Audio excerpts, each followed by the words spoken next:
আসসালামু আলাইকুম প্রিয় বাংলাদেশ। বর্তমানে বাংলাদেশের মধ্যে সবচাইতে দামি যেই বস্তু সেটার নাম হলো অকটেন আর পেট্রোল। কারণ টাকা থাকলেও মাগার অকটেন আর পেট্রোল পাওয়া যায় না। আজকে প্রায় 2-2.5 ঘন্টা সিরিয়ালটা দেখান।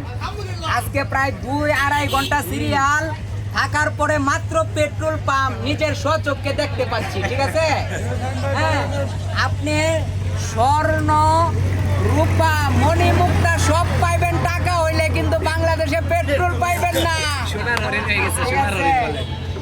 ওকে, আর মানে সোনার হরিণ। ঠিক আছে, আসলে বাংলাদেশে তেল এতটাই দুর্লভ হয়ে গেছে যে তেল হয়ে গেছে এখন সোনার হরিণ। আমরা সেই দীর্ঘ 2 ঘন্টা যাবত অপেক্ষা করতেছি তেলের জন্য। জানি না কতটুকু তেল পাবো।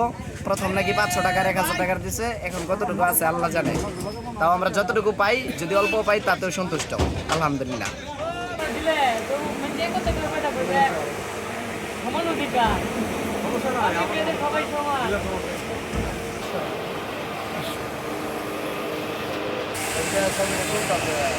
আমরা এলাকার বাবুবাড়ি তারপরেও আমরা তো তেল নেই, এত কোনো বাইক করা আরে তারপরে একটা তেল নিলাম না, বুঝো বিষয়টা,